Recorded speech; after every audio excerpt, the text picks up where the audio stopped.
लहानपणापासूनच ते साखर कारखान्यांचे वगैरे शेअर्स आम्ही घ्यायचो. तर माहिती होतं डिव्हिडंडच्या इथे डिव्हिडंड मिळतो, तिथे साखर मिळते. यूट्यूबला मोस्टली शॉर्ट व्हिडिओजमध्ये हेच सांगितलं जातं, मार्केट वरती जातंय तर बाय करा, खाली येतंय तर सेल करा. नंतर जेव्हा क्लास जॉईन केला तेव्हा कळालं की आपण जी दीड वर्ष केलं ते पूर्ण गॅम्बलिंग होतं. आपण पंढरीची वारी बघतो, पूर्ण वारी कुठे थांबते? पंढरीमध्ये जाऊन थांबते. माझं तसंच झालं. आत्तापर्यंतची जर्नी होती ती माझ्यासाठी वारी होती आणि ही पंढरी टाईप भेटले मला आणि इथे मी थांबलो. मी पूर्ण सॅच्युरेट झालो. जेवढं मला मिळालं राईट मिळालं इथे. बाहेर जे मिळालं ते ॲक्च्युली सगळ्यांनी अफवा पसरवून ठेवले की जुआ आहे, गॅम्बलिंग आहे. ते कशासाठी? कारण की 90% लोकांनी लॉसच केलं आहे चुकीच्या ज्ञानामुळे. आपल्याला फक्त आपला प्रॉफिट काढायचा असतो त्यातून. ॲक्च्युली जेव्हा म्हणजे शेअर मार्केट मी सुरू केलं, ॲक्च्युली तसं लहानपणापासूनच ते साखर कारखान्यांचे वगैरे शेअर्स आम्ही घ्यायचो. तर माहिती होतं डिव्हिडंडच्या इथे डिव्हिडंड मिळतो, तिथे साखर मिळते. बस त्यामुळे ते लहानपणापासून ती हे होती की शेअर्स घ्यायचे आहेत आणि प्रॉफिट काढायचं ते होतं. सो मग मोठं झाल्यानंतर पैसे आले पेमेंटचे, मग काय शेअर मार्केटमध्ये जा.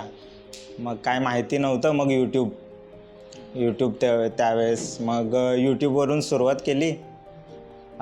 तर तेव्हा तिथे यूट्यूबला मोस्टली शॉर्ट व्हिडिओजमध्ये हेच सांगितलं जातं की मार्केट वरती जातं आहे तर बाय करा, खाली येतं आहे तर सेल करा. आणि ते करायला गेलो पण एंट्री केली की मार्केट रिव्हर्स जायचं. सो मोस्ट ऑफ लॉसच होत होता. नंतर जेव्हा क्लास जॉईन केला तेव्हा कळालं की आपण जी दीड वर्ष केलं ते पूर्ण गॅम्बलिंग होतं, बाकी काही नव्हतं. प्रॉपर सेटअप, प्रॉपर एंट्री आणि प्रॉपर एक्झिट ती काय असते ते इथून म्हणजे क्लासमधून कळालं.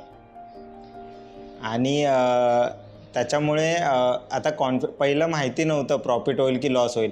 पहिलं असं वाटायचं की शेअर मार्केट जुआ आहे आणि लक असेल तर प्रॉफिट होईल, नाहीतर लॉस होईल. पण आता नाही, शेअर मार्केट एक बिझनेस आहे आणि तुम्ही जर प्रॉपर नॉलेज घेतलं असेल तर तुम्हाला प्रॉफिटच होईल. सगळ्यात पहिली गोष्ट PNL काय असतो ते माहितीच नव्हतं आधी. फक्त एवढंच माहिती होतं की प्रत्येक ट्रेड मागे म्हणजे एंट्री घ्यायचे आणि प्रॉफिट झालं की बाहेर पडायचं आहे. पण कसं व्हायचं, 2-3 दिवस प्रॉफिट केल्यानंतर 4-5व्या दिवशी एखाद्या वेळेस लॉस झाला तर तो लॉस मोठा असायचा. पण असं वाटायचं की आधी 3 दिवस प्रॉफिट केलं आहे मी, सो परत 2-3 दिवस प्रॉफिट होईल. पण ओव्हरऑल PNL 3 महिन्याचा 4 महिन्याचा तो निगेटिव्हमध्ये असायचा. ते आत्ता कळतं, तेव्हा कळत नव्हतं. तेव्हा असं वाटायचं की प्रॉफिटमध्येच होतं, पण ॲक्च्युली माझा लॉस होत होता. आणि तेव्हा सायकॉलॉजी म्हणजे ॲक्च्युली खराबच झालेली. कारण की प्रॉफिटमध्ये जरी असलो 2-3 ट्रेड आणि नंतर एखाद दुसरा लॉसमध्ये असेल तरी पण खिशामध्ये पैसे नव्हते राहत. त्यामुळे सायकॉलॉजीला तो एक डेंट बसलेला की असं का होतं आहे. पण आता पर्सेंटेज ऑफ प्रॉफिट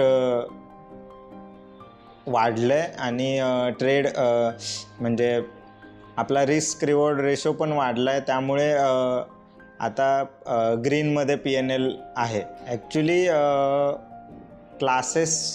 क्लासेसच्या आधी मी ऑप्शन्स बाईंग करायचो आणि क्लास चालू असताना पण मी ऑप्शन्स बाईंग केलं आहे, बट खूप कमी अमाऊंटमध्ये. म्हणजे ₹1000, ₹2000 किंवा जास्तीत जास्त ₹10,000.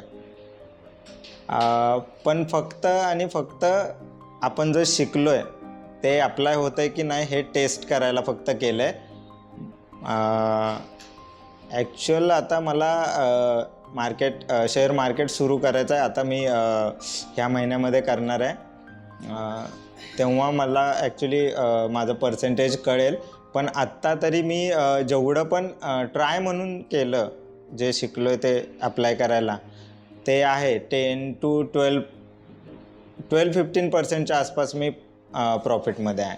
ॲक्च्युली आता मराठी माणसाला एक्झाम्पल जर द्यायचं झालं किंवा माझ्यावरूनच घ्या, आपण पंढरीची वारी बघतो. पूर्ण वारी कुठे थांबते? पंढरीमध्ये जाऊन थांबते. माझं तसंच झालं. आत्तापर्यंतची जर्नी होती ती माझ्यासाठी वारी होती आणि ही पंढरी टाईप भेटले मला आणि इथे मी थांबलो. मी पूर्ण सॅच्युरेट झालो. जेवढं मला मिळालं ते राईट मिळालं इथे.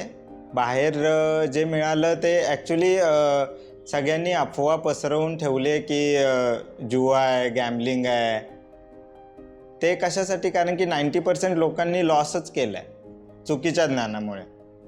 त्यांना माहितीच नाही आहे ॲक्च्युली की मार्केट काय आहे आणि कसं वर्क होतं, चार्ट कसे बनतात, कोण बनवतं. आणि आपण ॲक्च्युली साधे लोक जातात की आपण चार्ट बनवतो ह्या हिशोबाने, पण आपण चार्ट बनवत नसतो. ते खूप मोठे लोक असतात. आपल्याला फक्त आपला प्रॉफिट काढायचा असतो त्यातून. हे मला इथे येऊन कळालं. सो बाकीच्या लोकांना पण हेच सांगेन की प्रॉपर नॉलेज घेऊन जेव्हा तुम्ही जाता तेव्हा ते जुआ नाही राहत, तो एक बिझनेस होतो, ते एक प्रोफेशन होतं. आणि मी क्लासच्या आधी फक्त एक साईड बिझनेस म्हणून बघत होतो, पण मी आता ह्या शेअर मार्केटमध्ये करिअर करायचा विचार करतो फुल टाईम. क्लास आणि सरांविषयी सांगायचं म्हटलं तर अशीच उडत खबर आलेली की क्लास असा आहे, तर जॉईन करा वगैरे. तर मी तेव्हा ॲक्च्युली थकलेलो. यूट्यूब, टेलिग्राम चॅनेल्सवरून मिळणाऱ्या टिप्स आणि व्हॉट्सॲपवरून मिळणाऱ्या टिप्स ह्या सगळ्या फेल गेलेल्या. बोललो की टेक्निकल नॉलेज घेऊन बघावं. सो असंच वाटलं की इथे आल्यानंतर पण पॅटर्न्स असतील, कॅन्डलस्टिक असेल आणि तेच असेल, पण म्हटलं एक काय म्हणतात ते टिप्स मिळतील की हे बाय करा, ते सेल करा, अशा रोजच्या रोज टिप्स तरी मिळतील. म्हणून मी क्लास जॉईन केलेला. पण क्लास जॉईन केल्यानंतर कळालं की मला टिप्सची गरज नाही आहे, कारण की तेवढं सर सक्षम बनवत आहेत की आपल्याला कळतं आहे की पुढे काय होणार आहे आणि काय नाही. आणि सरांचा खूप फ्रेंडली नेचर आहे. जे सांगतात ते खूप मनापासून आणि खूप इंटरेस्टिंग स्टोरीज असतात. त्यांचे एक्सपिरियन्स असतात आणि त्यातूनच नॉलेज मिळतं, खूप सारं नॉलेज मिळतं. ॲक्च्युली सर बोलतात तसं 30% आपलं मार्केट ॲनालिसिस असतं आणि 70% सायकॉलॉजी असते. तर ॲक्च्युली इथे खूप चांगल्या पद्धतीनं सायकॉलॉजी बिल्डअप केली जाते. बाकी 30% तर काय आपल्या ह्याच्यावरती आहेच, ते शिकवलं त्यातून आपण वाढवू शकतोच.